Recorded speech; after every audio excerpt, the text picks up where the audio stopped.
Let's assume Marco Sturm is in as new head coach. Jake O'Brien is drafted 7th overall, and the Bruins have some money to spend on July 1st. Here's what the Boston Bruins might look like 1 month from now.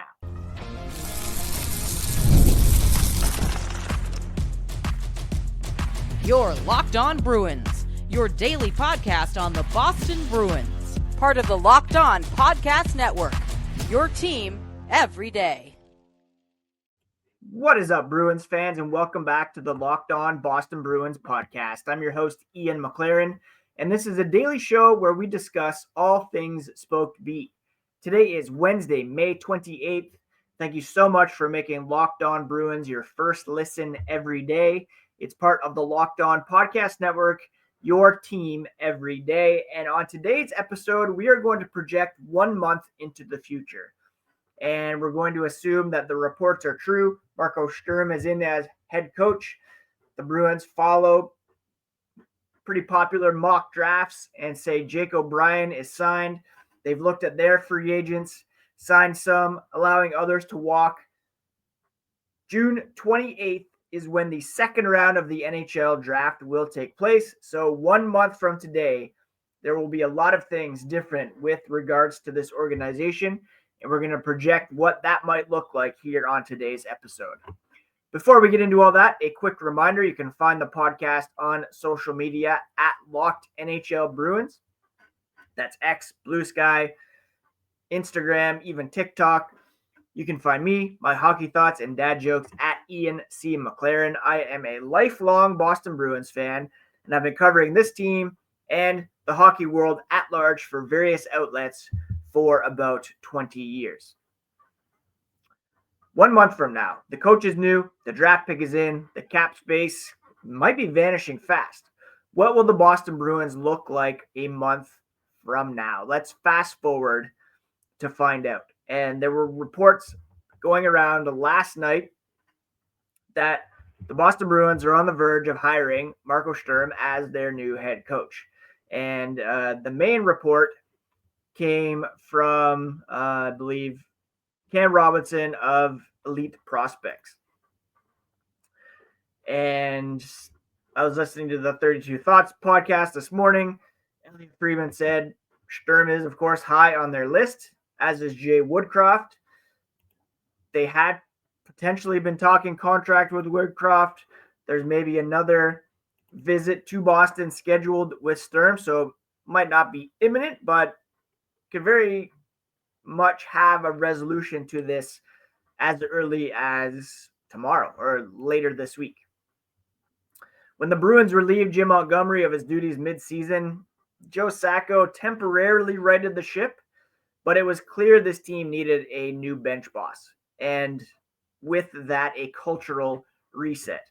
Montgomery started so strong in 2022-23, but had a loaded roster and couldn't replicate the postseason success in that season or even after. They beat the Maple Leafs in 2024, but were not able to get past the Florida Panthers. Joe Sacco was elevated midseason, brought some structure, but didn't really inspire confidence long-term. There wasn't a great resurgence of the power play. Yes, there were some injuries, guys traded. Maybe he got a bit of a raw deal, but when we're looking at a team in transition with some young talent waiting in the wings, perhaps some new faces coming in, some relatively new faces still looking to make their mark in Nikita Zadorov and Elias Lindholm, the Bruins are turning to a familiar face in Marco Sturm. Bruins fans will remember him as a steady two-way winger during his playing days in Boston from 2005 to 2010. He left kind of before the Bruins reached their pinnacle in 2011. Of course, acquired from the San Jose Sharks in a surprise trade that sent our boy Joe Thornton to California in exchange for Sturm, Wayne Primo, and Brad Stewart. And I kind of joked last night on X whether this hire would mean that Primo and Stewart have to be behind the bench as assistants. Post-playing career, he's built a very strong coaching resume. He led Germany to a surprising silver medal at the 2018 Olympics. He became head coach of the AHL's Ontario Reign, which is the LA Kings affiliate, and has helped develop Quinton Byfield, who's now a key piece in LA's top six. Brandt Clarke, who's an offensive D with top pairing upside. Alex Turcotte, who's still progressing, but has shown improved two-way play under Sturm before cracking the Kings roster last season. Sturm brings a tactical structure with room for creativity, especially for younger players, which the Bruins desperately need to institute. A calm demeanor with a reputation for strong communication, and he's got a proven ability to bridge the gap between prospect and NHL contributor.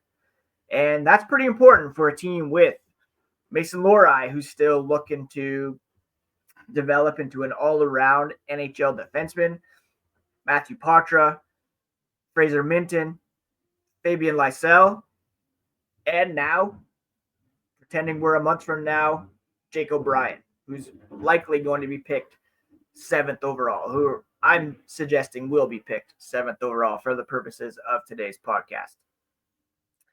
It's not just a nostalgia hire. I've already seen people saying it's a former Bruin being hired by a former Bruin and another former Bruin, but it's not the same thing. He's been away for quite some time, and he's built his coaching career elsewhere, like coaching for Team Germany, coaching for the Kings in their organization with the Ontario Reign. He was the most productive German player in the league until Leon Draisaitl surpassed him in 2021. After moving on from the Bruins, he had a knee surgery that kept him from playing significant minutes for the Bruins post 2010. He injured his knee in game 1 of the reverse sweep series against the Flyers. He was then traded to the Kings in 2010, the year that season the Bruins won the cup. Sturm was then placed on waivers that following season, claimed by the Capitals. He kind of bounced around to end his career, never really recovered from that knee injury, and then began his coaching career. Named head coach of the German national team in 2015, and then went on to join the Kings organization. He was even an assistant with the Kings in 2018. So he's not just a nostalgia hire. He's been away from the organization for 15 years. His development first mindset fits where Boston is headed, transitioning from aging core to the next generation. He'll likely shape how this team plays on both ends. Tighter defensively, aggressive on the forecheck, confident letting young players make some mistakes as they grow. And of course, we all remember Sturm as the hero at the 2010 Winter Classic at Fenway Park. That was probably his biggest moment for the Boston Bruins. He scored the game-winning overtime goal, and he also had a fight in that one. So some knee injuries hurt him later in his career, but he still had 27 goal seasons for the Boston Bruins, and he kind of typifies the way that this team wants to play. Offensive push, defensive responsibility, mixing it up every once in a while too. And even if he had not played for the Bruins for a stint, he would still be a very good hire for this role. He isn't coming in to salvage something old. He's here to build something new. And it's not a nostalgia hire. It's not a old boys club hire. He's got no NHL head coaching experience. He's here to build something new on his resume and for the Boston Bruins. And part of that will start at the draft. And in a draft full of flashier names, the Bruins are going to go with substance. and potentially long-term upside and success by selecting center Jake O'Brien from the Brantford Bulldogs, and we'll discuss why here as the podcast continues.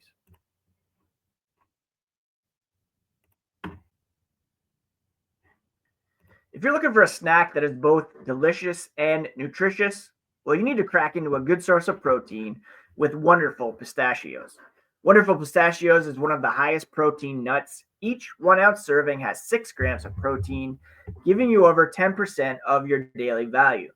Plus, they're packed with fiber and better for you unsaturated fats to help keep you feeling fuller longer. I love the no shells variety. It's the perfect grab and go snack for busy days. Whether I'm snacking at my desk on a road trip or just need a quick protein boost, they're always my go-to. We also slip them in for a snack for a kid while he's playing video games. It's a good way to keep him fueled up and give him that protein that he needs. If you love cracking open every shell for that satisfying crunch, the in-shell options are also a classic favorite. Get snacking and get cracking with the snack that packs a protein punch. Visit wonderfulpistachios.com to learn more. All right, so we're assuming that Marco Sturm is going to be hired as head coach, and let me refresh social media here to make sure that hasn't happened yet. No official announcement as of Wednesday morning. Next would be the draft, and that's where you're going to meet Jake O'Brien. The latest Athletic mock draft had the Bruins taking Jake O'Brien with the 7th overall pick. It's kind of unfortunate because they have the top 6 pretty well set as the highest end players, and that includes Matthew Schaefer, Michael Misa, Caleb Desnoyers, James Higgins, Anton Frondel, and Porter Martone going to the Philadelphia Flyers. They have Jake O'Brien listed as the 7th pick to the Bruins, and Scott Wheeler of The Athletic writes, those top 6 are my top 6, and this is where the draft starts to open. You'd start to consider players like Roger McQueen or a defenseman like Radim Murtka. But with McQueen's injury history, I don't think there's enough of a gap between him and O'Brien to justify taking him at 7. The Bruins are better off starting this bit of a reset they're in with a premium prospect down the middle rather than on D as well. And I agree with that. O'Brien's combination of skill, skating, two-way commitment, and hockey IQ make him the right choice.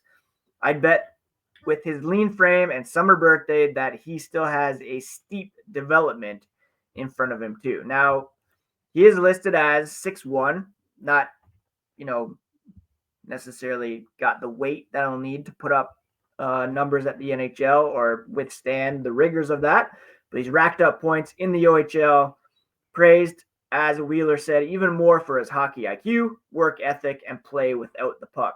He played on Canada's U17 team, been rising up boards steadily thanks to his consistent performance and leadership qualities. He's a guy that plays about a half an hour down the road from me in Brantford for the Bulldogs, formerly in Hamilton. This season, in 66 games, he had 32 goals, 66 assists for 98 points. Even if he didn't score a single goal this season, he would have averaged a point per game. The Bruins need depth at center. It's been a long concern beyond the top 6, and now in the top 6 in the post-Patrice Bergeron and David Krejci eras. You've got Charlie Coyle, Pavel Zacha, who carried the load last season. Elias Lindholm looked okay in a top 6 role with David Pastrnak and Morgan Geekie late in the season, but there's no real elite center prospects in the pipeline. Matt Poitras's got upside. Who knows what Dean Letourneau is going to turn into, but O'Brien will help fill a critical long-term organizational need, and he fits the Bruins mold. Smart, responsible, coachable, not afraid to go to dirty areas either. And O'Brien's development path could mirror someone like Alex Turcotte, who I mentioned with the LA Kings organization. Turcotte was, I believe, also he was a 5th overall pick in 2019. He hasn't really popped as a bona fide NHLer. He did have 68 games with the Kings this season, 9 goals, 16 assists after 29 points in 35 games last season with the Ontario Reign. So he is full-time with the Kings this season. O'Brien, I believe, has more upside, and he could be a real asset to this team with steady, careful development with trust and mentorship. He will likely return to junior and might need, or probably will need, the right AHL seasoning, but could crack the NHL in 2-3 years as a middle six center. Maybe not getting that wow factor right away, but this could be the foundation piece Boston's center depth desperately needs. He was the OHL Rookie of the Year last year. He does have a late birthday, as Scott Wheeler mentioned, June 16th. So he'll be 18 for 11 days before the draft begins. And that means he could have a bit of a longer development track. He's projected to be a top 6 playmaker. And again, his weight coming in at a 170, so he probably has to add to his frame as well. He was ranked, I believe, he's like a top 10 pick by Consolidated Rankings. Could be a bit high at 7, but the Bruins need a center, and he's the kind of guy that they desperately need. Now, Roger McQueen's also an option. He does have some injury history, but his combination of size, skill, and skating is rare. And if he hits, he could give a team the kind of cornerstone center that they need. So Roger McQueen is certainly a guy you might hear as well, as is Brady Martin. But Jake O'Brien probably has the highest upside and best all-around game if you're not going to get a Misa, a Desnoyers, a Hagens, or a Frundell. Like, it's really too bad the Bruins fell to number 7 because there were some pretty special players available, like in the top 5. O'Brien might not make headlines like Connor Bedard or Macklin Celebrini, but if he becomes a Bergeron light 2-3 years from now, this draft pick will look like a home run. And part of that will be what the Bruins are able to do around him, who stays, who goes, what the roster will look like heading into free agency. We will discuss that here as the podcast continues.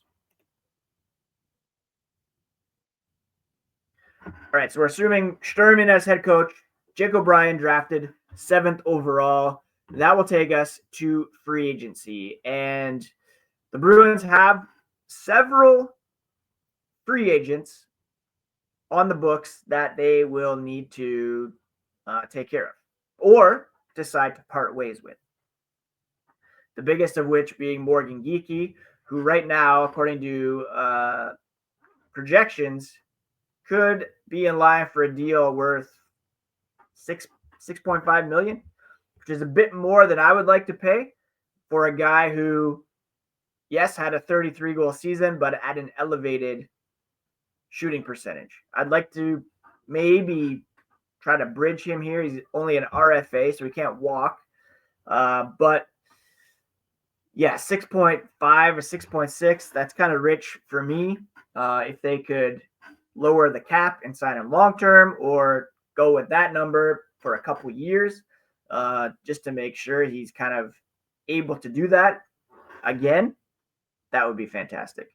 They have John Beecher projecting around 1.52, Henry Jokiharju 3.6, Maras Hustnudinov at $924K, Cole Koepke 1.38 million, Jacob Lauko 1.17 million, Mason Lohrei as high as 5.45 million, and then Riley Tufte Oliver Wahlstrom at $775K, Parker Witherspoon at $1.34 million. If you sign all those guys at those projected cap hits, that gives you $23.52 million spent with only $2.75 million in remaining available cap space. To stay under budget and to create some breathing room, maybe you let Cole Koepke walk. Not essential, replaceable with cheaper depth. Riley Tufte. Maybe Oliver Wahlstrom, although he's RFA, so you could keep him around just for the chance that he could replicate what he was able to do in Providence down the stretch, where he was pretty strong for this team. Parker Witherspoon, depth deep, but who can be replaced internally or on the cheap. Signing priorities, of course, are Morgan Geekie. It's going to be costly, but versatile and productive. 6.59 or whatever is steep, but he was a top 6 contributor last year and showed real promise alongside Lindholm and Pastrnak. Yoki Haru, you might be able to let walk, as well as Jake Beecher. I'd like to keep Lauko and Husnudinov around. Maybe you can also trade Joonas Korpisalo, or I've heard some rumblings about Pavel Zacha in order to create a bit more cap space. Now, obviously, Geekie, Lohrei are the guys that you need to get re-signed, and there's some question marks with regards to some of these other guys, like John Beecher, Henry Jokiharju. Hopefully they could trade Joonas Korpisalo and promote Michael DiPietro or Brandon Bussi at a league minimum salary. After that, they'd have about $10 million in remaining cap space. And that's if Lohrei and Geekie sign kind of at those higher end projections. If you could get those numbers down, that would be fantastic. Like if you could sign Lohrei to a bridge deal at a lower cap hit, that would be great. If you have 10, 11, 12 million in remaining cap space, that's a good amount to look for high-end free agent.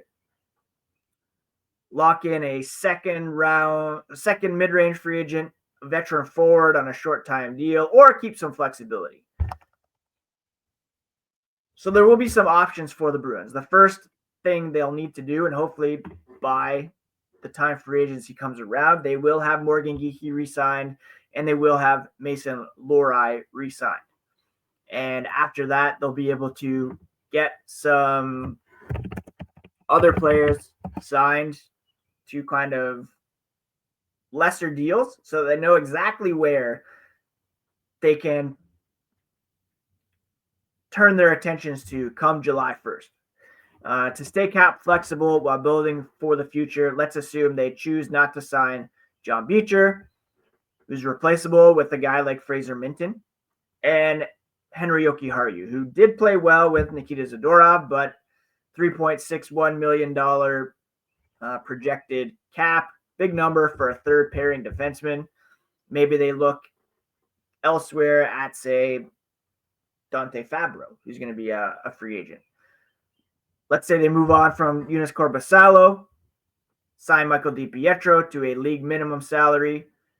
That would save them an additional 6.35 approximately in cap space. Sign Morgan Geekie, hopefully closer to like 5.5 million than 6.5. Sign Mason Lohrei. Again, if you can get him around 3 for the next couple years, that would be fantastic. Re-sign Lauko, Husnudinov, maybe one of Koepke, Wahlstrom, Witherspoon, and then you have about 10.1 million remaining in free agency. That would give you an opening night lineup right now of Pastrnak, Lindholm, Geekie, Zacha, Mittelstadt, Lysell, Minton, Patra, Lauko, Husnudinov, Kastelik, Wahlstrom. Yeah, I don't hate that. But if they can sign a prominent free agent to play on the top 6, perhaps instead of Lysell, that would be even better. And then bump around in the bottom 6. Maybe you have McAvoy, Zadorov, Lindholm, Peak, Lohrei, sign Witherspoon on the cheap, or bring in Dante Fabro. Not bad. It's not a full rebuild. It's a youth forward reset with a few core veterans leading the way. Maybe they decide to trade Pavel Zacha or Casey Middlestat to open up some cap space. I'd prefer to keep both of those guys myself so that you have some of those veterans around. But trimming around the edges and leaning into development, the Bruins are giving Sturm the kind of roster he can mold into a playoff team. Maybe not overnight, but faster than you think. I think they can be a playoff team next season with that lineup. What do you think they should do with that $10 million? Would you pay Morgan Geekie $6 million? Should they go big in free agency or keep your powder dry for the deadline? Let me know in the comments on YouTube or on X, Instagram, Blue Sky. What should the Bruins do in free agency? What kind of deals should they give a guy like Morgan Geekie or Mason Lohrei? And how comfortable would you be with Marco Sturm as head coach and selecting Jake O'Brien with the 7th overall pick? Now, you're going to want to keep it locked on to Locked On Boston Bruins because at any moment a release could drop about a head coach, potential trades, signings. So please do subscribe on your favorite podcast app and on YouTube so that you do not miss a thing. And just seeing devastating news out of Edmonton here as Zach Hyman is going to have surgery and is out for the season for the Edmonton Oilers. So Jeff Skinner is going to have to come in and play a big role for that team. He's a guy that could be had on the cheap this summer if the Oilers are looking to get rid of him. Anyways, next, do check out the Locked On NHL Game Night podcast. Every game, every night, discussed until a Stanley Cup champion is crowned. I'm sure they'll have more on that Zach Hyman injury and the implications for the Oilers, who are on the verge of returning to the Stanley Cup final. Jeff Skinner, the UFA, by the way, a guy that I wouldn't mind seeing in black and gold next season. So please do check out Locked On NHL Game Night. Subscribe on your favorite podcast app and on YouTube to Locked On NHL Bruins.